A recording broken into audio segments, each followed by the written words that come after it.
What's up everybody, Dominic Hartman here with Endless Souls Photography, and we are back with another video. In this video I'm going to be showing you 5 tips on how to become a better photographer. So let's get into it.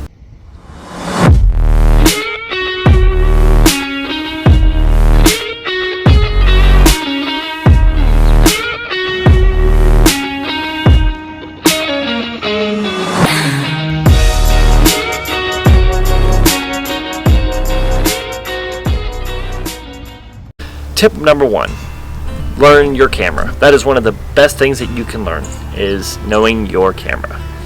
ISO, shutter speed, and aperture. Those are going to be the main 3 things that you're going to need to learn in order to capture your photos. Obviously you can do things on auto as well, but try not to get into staying in auto all the time. I will make another video getting into all of those 3 things in the future for another video, but this one is just going to be short and simple. Tip number 2, practice makes perfect. When you practice, you're always going to get better as time goes by. You learn new things every single day. I've been doing photography for over 8 years now, and I'm still learning things every day. I would suggest take your phone out. It doesn't even have to be your camera. Just take your phone out and every single day capture one thing. One thing. Whether it's the sky, the mountains, the trees, a flower, whatever the case is, just find one thing to capture every single day. Learn how you took that shot. Kind of study it, and I promise you, you will get better. Tip number 3, learning about lighting. Now, lighting changes no matter where you go. Every different location you go to is going to be different. If you are around a bunch of buildings, it's going to be more shady.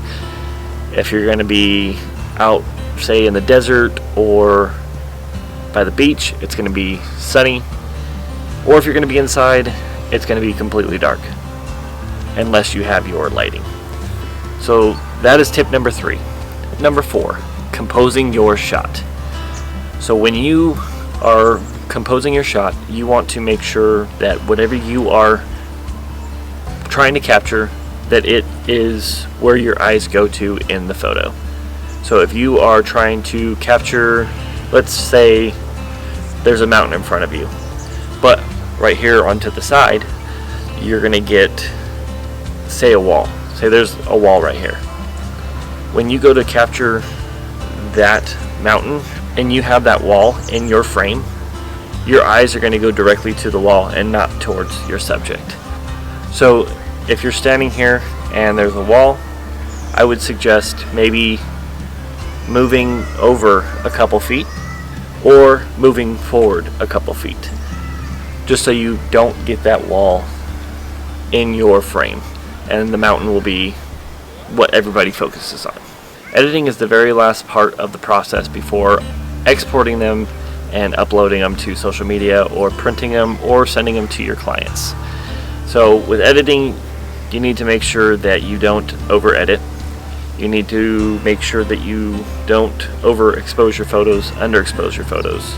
Obviously everything is up to your liking, but when you edit, I would suggest you come up with a style. You try to find your niche of editing, and you stick with it.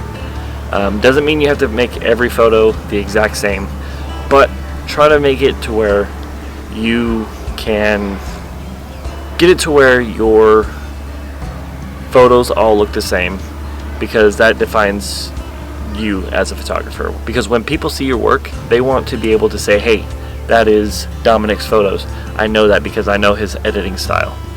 And it's something that is hard, because you go through and you edit different ways, and there's some photos that you like better than others with a certain edit, which is fine.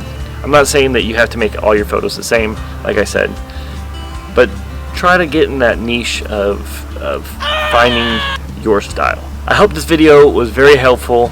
If you have any questions or comments, just leave them down below. If you like this video, smash that like button, hit the subscribe, and hit those notifications so you get notified every time I post. And like always, I will see you guys in the next video. Peace.